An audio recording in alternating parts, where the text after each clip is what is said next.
je vous fais un chèque en blanc. Je vous en prie, n'allez pas là. C'est un parcours de combattant. Exactement. Mais rien n'est facile dans la vie. Voilà, mais il y a des étapes. Ouais. Il y a des étapes. Il ne faut pas se presser. La première des choses, déjà, il faut naître.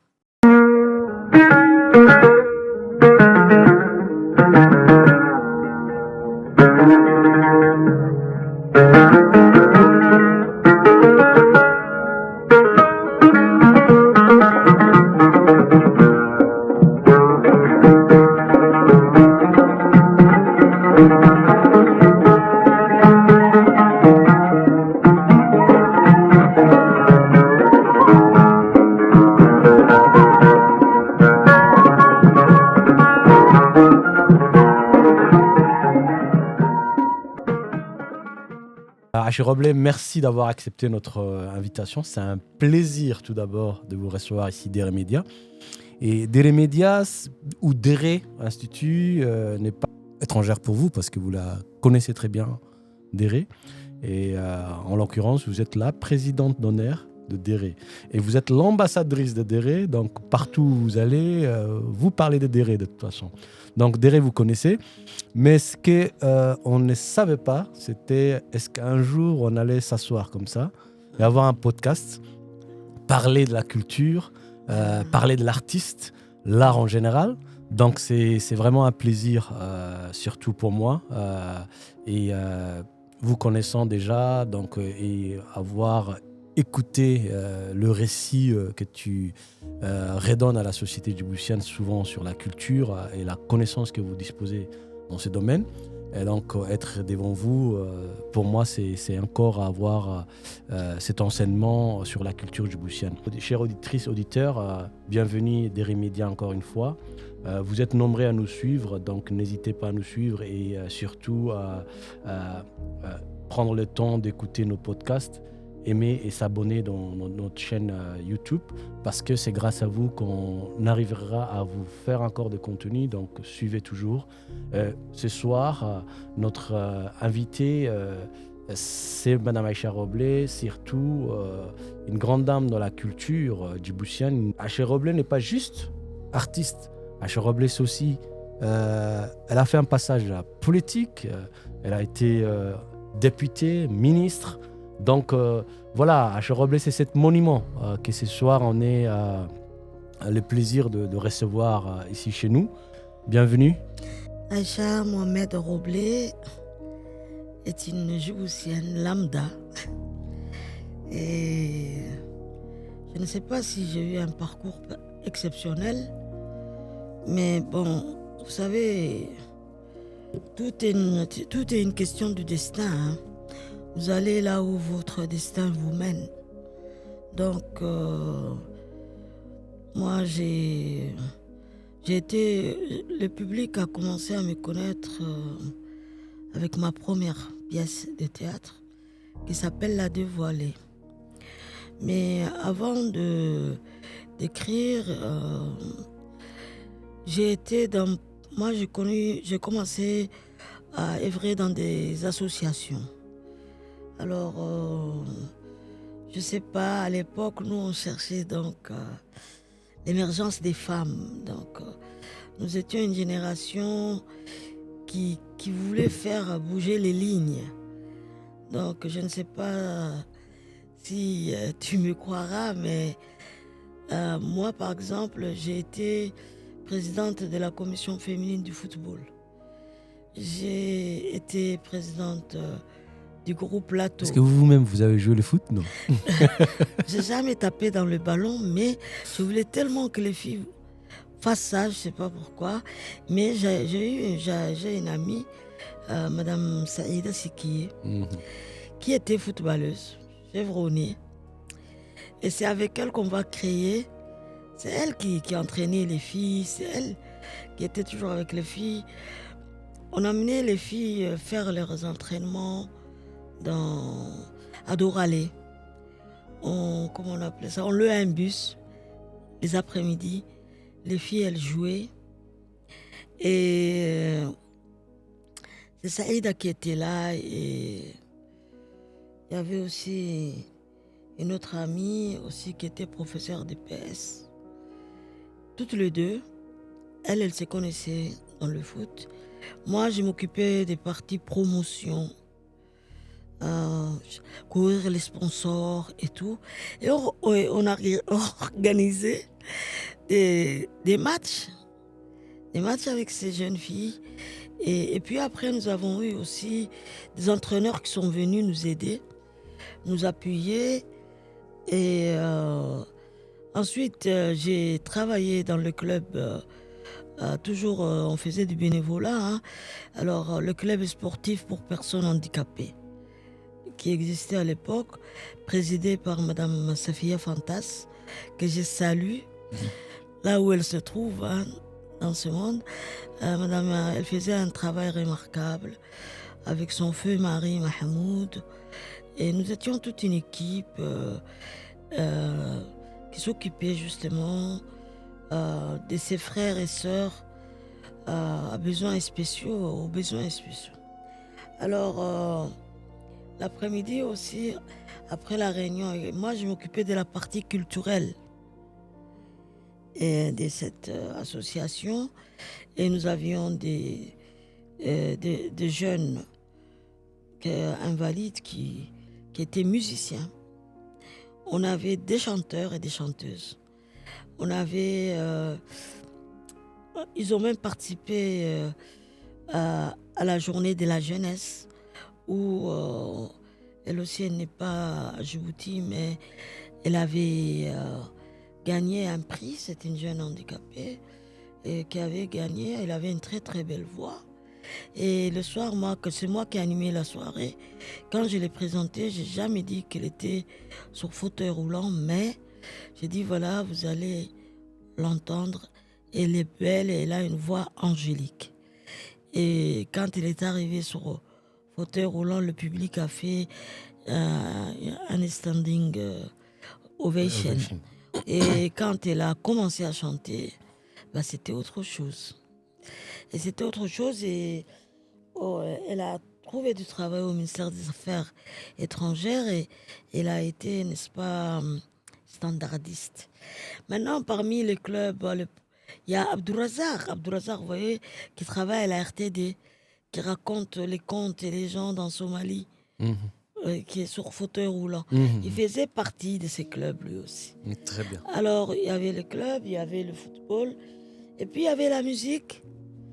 Lato, c'est un groupe musical qui est né après Dinkara et qui avait Lato, ça veut dire c'est une façon de danser, c'est une danse qui s'appelle Lato. Okay. Mais c'est une danse traditionnelle c'est une danse traditionnelle et c'est le rythme qu'on appelle Lato. Okay. Donc mais moi, je l'avais nommé, c'était M. Mouyale qui était lui-même, celui à l'origine, lui Hassan Amaki de Dinkara, qui était Mouyale qui était en même temps à l'origine de la création du groupe Lato. D'accord. Et là-bas, je faisais office d'animatrice. C'est moi qui ai animé les soirées Lato aux Salines. Donc, du coup... Donc, vous rentrez le milieu artistique tout doucement. C'est comme ça que je suis rentrée. Mais moi, j'étais plus théâtre. Plus théâtre parce que déjà à l'école, j'aimais bien Molière, les textes de Molière. Ça me rappelait avec Molière, il a des belles œuvres où il fait intervenir pas mal des acteurs. Il ressemble à peu près à nos pièces africaines. Il se rapprochait de nous, que ce soit Tartuffe, que ce soit L'Avare ou que ce soit... Donc, c'est des pièces que nous avions étudiées. Moi, j'aimais bien. Et à l'époque, les centres culturels travaillaient, Arthur Rimbaud travaillait en collaboration avec des Djiboutiens. Et les Salines, l'administrateur des Salines, c'était son Excellence Rifri Abdelkader Ba Mahrama. Nous étions donc au CES de Boulaos.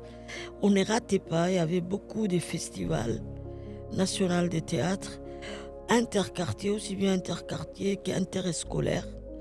Donc, ce qui fait qu'on allait voir les pièces et des fois aussi, feu Moussa Hassan Moussa, paix à son âme, ainsi que Kamil Mohamed Kamil, ils ont joué. Ils jouaient même avec M. Rifri, euh, avec Madame Rifri aussi, qui était actrice. C'était vraiment une époque où mais les salines étaient remplies à craquer. On regardait ça. Et c'est là que j'ai commencé à... Et comme son Excellence Rifri organisait des festivals d'été de théâtre, donc il me disait toujours, tu seras jury. Donc je devenais jury. Je pouvais voir. Mais on n'avait pas encore des œuvres djiboutiennes. Donc c'est des œuvres qu'on adaptait. Des œuvres étrangères qu'on adaptait. Mais je me rappelle, il y a eu donc... il y a eu L'os de Morlam qu'on a aimé. C'était une pièce africaine mais adaptée à la djiboutienne, jouée par des acteurs djiboutiens, Moussa Hassan Moussa, Madame Rifri. Ça faisait rêver, ça faisait rêver. Ok. Madame Aïcha, le théâtre, ça vous évoque quoi? Moi, je trouve que le théâtre, c'est très important. Parce qu'on dit que le théâtre, c'est une réalité exagérée. Le théâtre, ça vous permet de parler des choses que vous ne pouvez pas dire en réalité. Alors, moi, il fallait que je parle.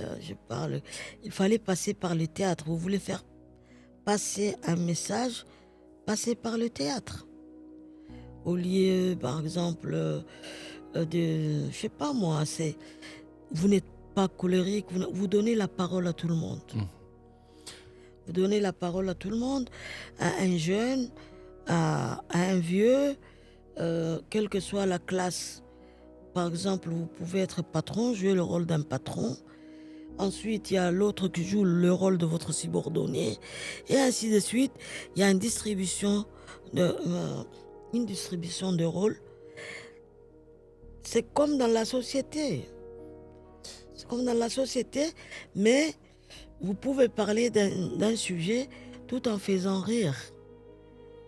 C'est pas sérieux. C'est une réalité exagérée, on dit. Vous exagérez, voilà. Ok, Madame Aïcha, juste une question personnelle. Oui.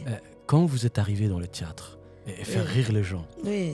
et est-ce que je crie comprendre dans une de vos discussions qu'on a eues en fait avec d'autres gens, Oui. Quelle était la réaction de votre père? Alors, moi, mon papa, il n'était pas au courant.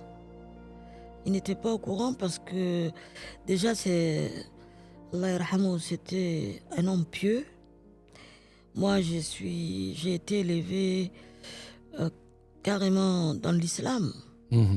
Mon père n'a jamais envoyé un enfant à l'école s'il n'avait pas terminé le Coran. Et quand je dis terminer, c'est terminé.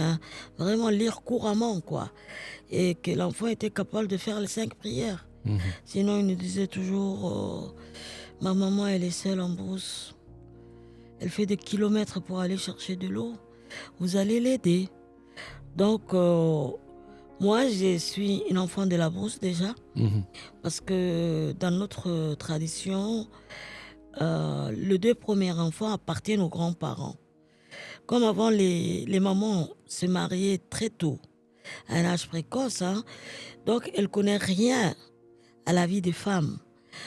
Donc, étant sa maman, quand sa fille elle s'est mariée, elle n'était guère plus âgée qu'elle. Elle avait 2 ou 3 ans de plus peut-être. À ce moment-là, mais cette maman, elle a de l'expérience. Elle a déjà fait 9 gosses. Alors, quand sa fille se marie, déjà, le premier enfant, si c'est une fille, elle sera l'homonyme de sa grand-mère maternelle. Si c'est un garçon, il sera l'homonyme de son grand-père maternel. Ces 2 enfants, pourquoi? Pourquoi on prenait les deux enfants? Pour que l'aîné et la cadette, pour que ces jeunes mariés construisent leur mariage. On dit qu'un mariage, ça s'est construit. On a beau, déjà à l'époque, on ne sortait pas ensemble, c'était des mariages arrangés. Mais On a beau sortir ensemble actuellement, bon, c'est à la mode, hein. On sort avec un garçon, avec une fille, mais on ne se connaît pas pour autant. On ne se connaît pas pour autant. Et donc moi j'ai été élevée par mes grands-parents en brousse. Et on m'a amené, mon papa m'a récupéré quand j'avais 6 ans. Et d'où vient alors cette passion du théâtre? Cette passion du théâtre, déjà, vous savez, quand un enfant, il grandit dans la brousse, Mhm. il, il n'est pas considéré comme un enfant. Les adultes discutent avec lui. On lui raconte les contes et légendes. Moi, j'ai eu la chance, je connais pas mal de contes et légendes racontés par ma grand-mère. J'ai traduit 3 contes et légendes en français, racontés par ma grand-mère. Donc, c'est un enfant qui a déjà... Cet enfant devient éloquent et puis il a la force du verbe. Il a du vocabulaire. Ok.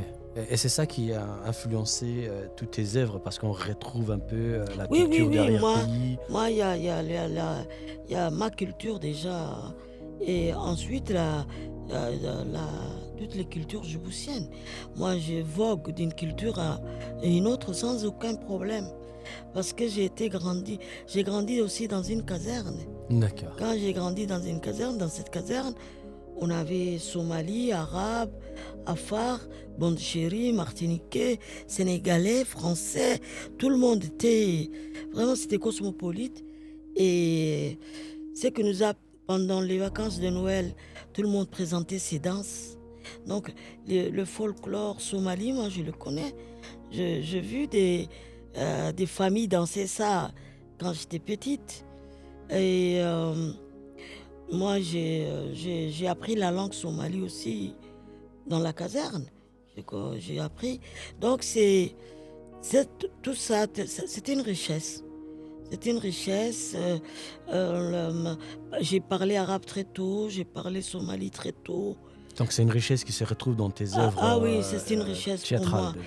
C'était une richesse pour moi et à chaque fois que je parle des Djiboutiens, moi je suis fière d'en parler dans mes interviews à l'extérieur de cette, comment on appelle ça, des échanges culturels, cet brassage culturel, c'est très beau.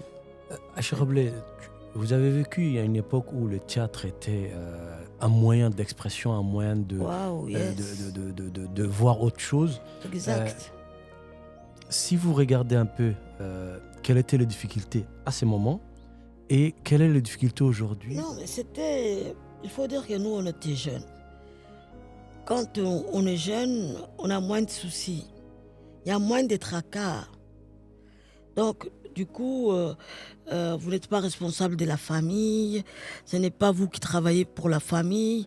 Vous n'avez aucune responsabilité sur Donc le c'était dos. par passion. C'était C'était pas pour gagner sa vie. Non, non. Ok. C'était la passion. On aimait ça. On se retrouvait. Et voilà.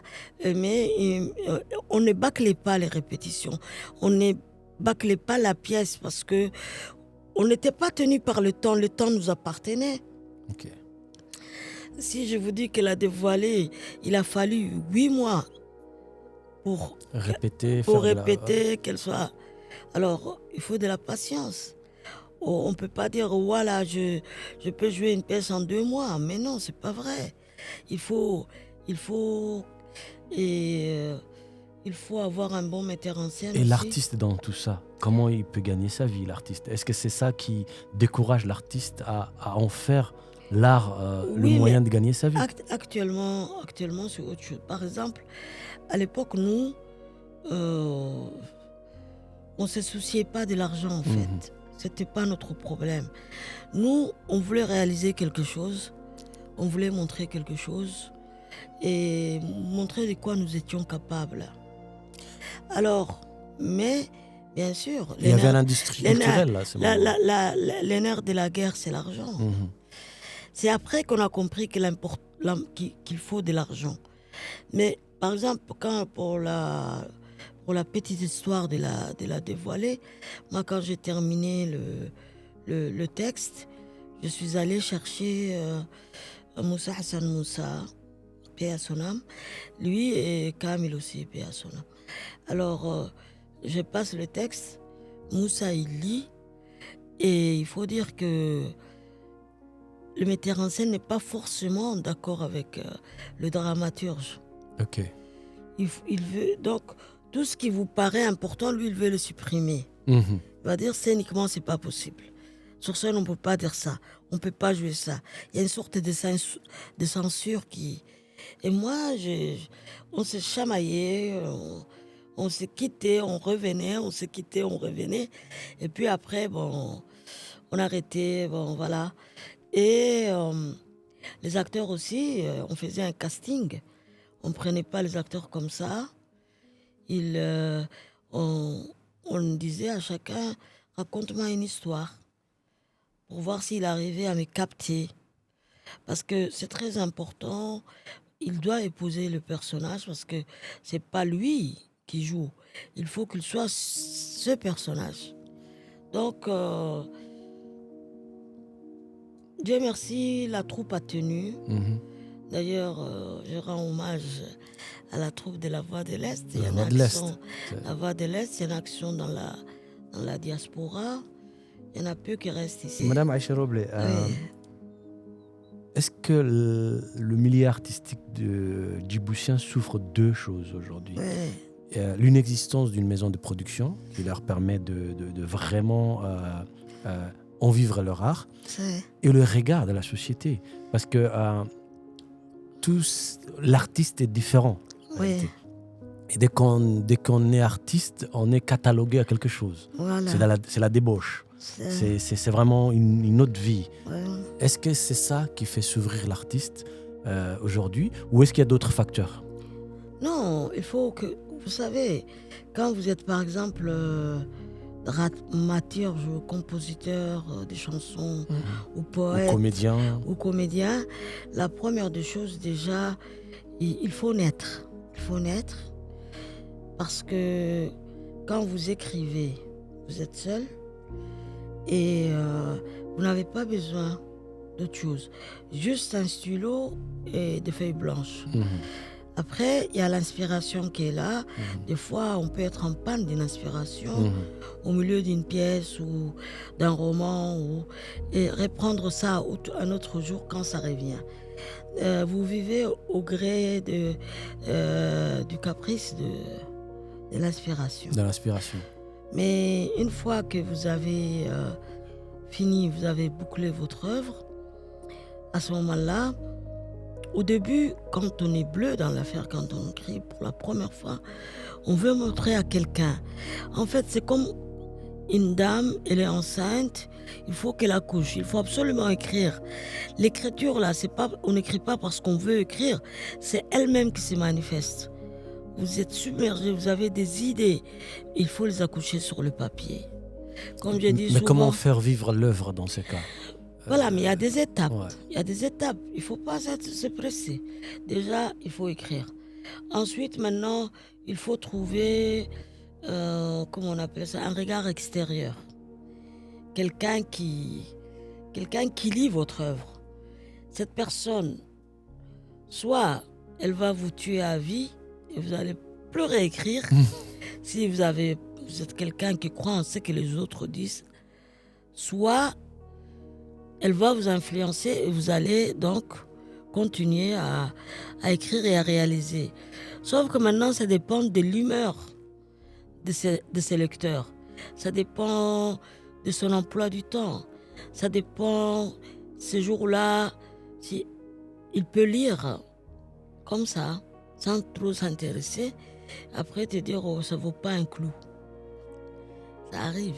Ça arrive, ouais. Justement, mais cela ne veut pas dire que c'est méchant de sa part, mais c'est que vraiment il n'avait pas le temps ou il avait la tête à autre chose ou peut-être le théâtre ce n'est pas son domaine ou voilà. Toi, c'est parce qu'il est écrivain, tu fais ça.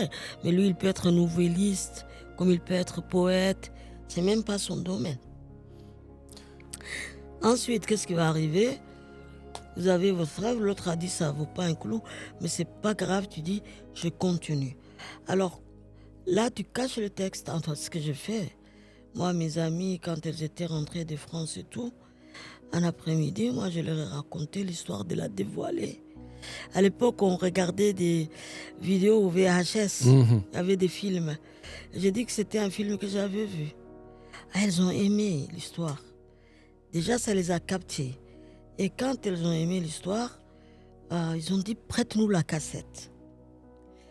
Quand l'histoire de prête-nous la cassette est arrivée, je leur ai ramené le texte. J'ai écrit ce texte moi-même. L'histoire, je l'ai écrite, lisez-la. C'est là qu'elles ont dit, mais on va la jouer.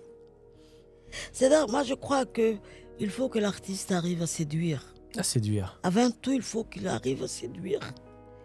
Sinon, si vous ne séduisez pas, comment si vous présentez un travail bâclé ou une pièce mal jouée ou une musique qui n'est pas entraînante ou le public il va vous tourner les dos, c'est normal. Comment vous expliquez aujourd'hui la quasi-inexistante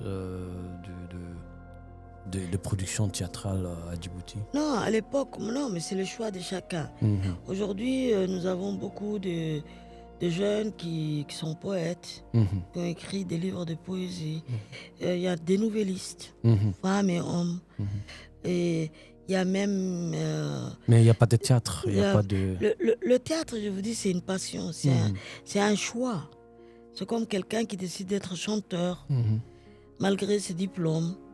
En France, vous avez un juge, un beau jour, il joue du théâtre. Mais est-ce qu'on n'a pas besoin de l'industrie Mais bien sûr artistique qu'on en et a, culturelle on en a besoin. On en a besoin. qui donne un peu... Voilà, il faut. Mais pour cela aussi, il faut qu'il y ait des gens qui peuvent créer cette industrie. Mhm. Parce que l'artiste lui-même n'a pas le temps. Exactement. Il faut un manager. Nous n'avons pas Mhm. ce système des managers. Par exemple, tout ce qui est contrat, tout ce qui est sponsor, il allait s'en occuper. Mhm. Par exemple, il faut trouver un producteur qui accepte de produire votre pièce. Est-ce qu'on a cette mentalité aujourd'hui à Djibouti, dans le milieu artistique? Déjà, l'artiste lui-même, il ne l'a pas. Mhm. L'artiste, c'est son bébé, il veut le garder lui-même. Il veut être metteur en scène, il veut être acteur. Le caissier. Voilà, il veut s'occuper de tout, c'est impossible. Le théâtre permet la création de plusieurs métiers. Mhm. Donc, le son et lumière, il y a des gens qui vont travailler sur ça. Il y a les accessoristes, il y a les maquilleurs ou la maquilleuse, il y a il y a beaucoup de petits boulots qui rentrent en compte. Donc il y a Donc, cet écosystème qui n'existait pas. Voilà, il y a aussi des souffleurs. Hein, Mhm. pour quand, parce qu'un artiste, un acteur de pièces de théâtre, il n'a pas besoin d'un micro. On ne lui met pas un micro. On n'utilise pas de micro dans le théâtre. Il faut que la voix porte. Mhm. Et s'il arrive quelque chose, il arrive à oublier un texte, il faut qu'il y ait un souffleur en bas, Mhm. que le public ne voit pas, mais qui souffle. Ok. Voilà, oui. Ok. Mais c'est tout un travail. Mais il faut aimer. Il faut aimer. Djibouti a Est-ce que beaucoup aimer, évolué. ça suffit vraiment s'il n'y a pas tout cette Non, mais structure? regardez. Mhm. Par exemple, quand j'écris une pièce... Nous, à l'époque, qu'est-ce qu'on faisait? Mhm. On écrivait une pièce de théâtre. Et puis, une fois que la pièce a été répétée, on envoyait une lettre au sponsor. Au sponsor. Mhm. Et il faut oser, mais on allait voir les sponsors. Mais c'est un chemin qui Non, mais c'est qui ne un porte pas, parcours. non, C'est un parcours de combattants. Exactement. Mais rien n'est facile dans la vie. Hein. Ok. Il n'y a pas quelqu'un qui vous dira, oui, Aïcha, tu as écrit une pièce, voilà, je te donne tant, mais ça serait le paradis sur terre. Mais ça n'existe pas. Moi, je me rappelle un sponsor qui me disait, oui, mais c'est pour la première fois qu'il y a une pièce de théâtre, une œuvre djiboutienne. Mais qu'est-ce que je gagne là-dedans, quoi? Mhm. Est-ce que vraiment vous aurez un public? Il m'a dit ça. Vous n'aurez pas un public. Je crois que vous devriez vous appuyer sur des institutions qui existent déjà pour qu'on vous prenne au sérieux. Je lui dis, monsieur, il faut commencer quelque part. On est né bébé et puis quand on est, on ne voit pas, on ne parle pas, on n'entend pas. Petit à petit, le bébé évolue. il grandit et tout. C'est vrai que nous venons de naître. La troupe s'appelle La Voix de l'Est. Mais si vous nous faites confiance, mais il a dit, mais vous êtes trop sûr de vous. Il faut avoir une certaine assurance. Vous y êtes obligé. Moi, je le dis, c'est sûr que les Djiboutiens, ça va leur plaire. Et il ne m'a pas cru. Il ne m'a pas cru, il ne nous a pas sponsorisé. Mais à côté, nous avons été sponsorisés. Nous avons été sponsorisés parce que moi, même si c'est un flop, hein, si ça foire, il fallait que j'ai un cachet pour les acteurs. Bah, c'est ce que je voulais dire. Voilà. Est-ce que Il fallait que je prépare un cachet. Et j'avais besoin de 2 corps. J'avais besoin. Ouais, voilà. ça va être juste pour ça. Après, il faut. Après, voilà. Après, on jouait. On devait jouer au Palais du Peuple. Et maintenant, il y avait 1000 places. Le palais, il faisait 800 places à l'époque. Ouais. 800 places, et je me rappelle, Allah yarhamou, je suis partie voir Abdi Migane. Il m'a reçu, hein, il ne s'est pas dit c'est une petite demoiselle. Ou... Je suis allée le voir, je lui ai dit voilà, Monsieur Abdi, je vous assure, on n'a rien. Je n'ai même pas un rond on n'a même pas un compte. Il m'a regardé, et alors, qu'est-ce que tu veux? J'ai dit, donne-moi, loue-moi ta salle pour 2 soirées. Or, il me dit, ah bon? Mais avec quoi tu vas louer? Je lui ai dit, je vous paye quand le public... Je vous fais un chèque en blanc. Je vous en prie, n'allez pas à la banque, vous n'allez rien trouver. C'est mon chèque personnel. Seulement, quand le public va payer, wallahi, la première des choses que je fais, je vous règle c'est votre... de vous payer. Okay. Il a dit, il a rigolé. Mais je vais te donner, mais dis donc, je vais te donner ta chance. Et on verra. Wallah, au moment où je lui parlais, j'ai tremblé. Je ne savais pas quoi faire. Je suis partie. Je quitte le palais. Je suis allée à la RTD. À la RTD, j'ai rencontré Omar Saïd. Omar Saïd. Je vais voir Omar Saïd à la RTD. À l'époque, Hassan Makki, donc, elle était journaliste là-bas. Je vais voir Omar Saïd. Je lui ai dit bonjour, ça va? Il m'accueille. Oui, qu'est-ce que je peux faire pour vous? J'ai dit voilà, monsieur Omar Saïd, ça fait 8 mois que j'ai fait répéter ma pièce. Alors j'ai dit j'ai besoin de publicité. Hein? Pour dire que la pièce va passer de telle date. Maintenant, je venais d'arrêter les dates avec Abdi. Abdi Migane, le directeur du palais. Oui. Et maintenant, le directeur de la RTD, Omar Saïd.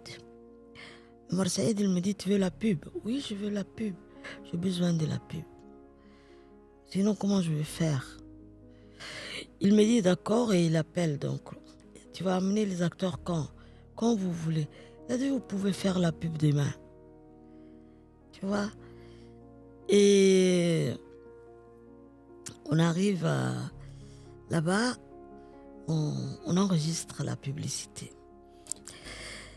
Et Madame Hassana Makki, elle, qui était une journaliste accomplie, hein, et en même temps, elle est venue, donc, elle me dit, tu as écrit une pièce?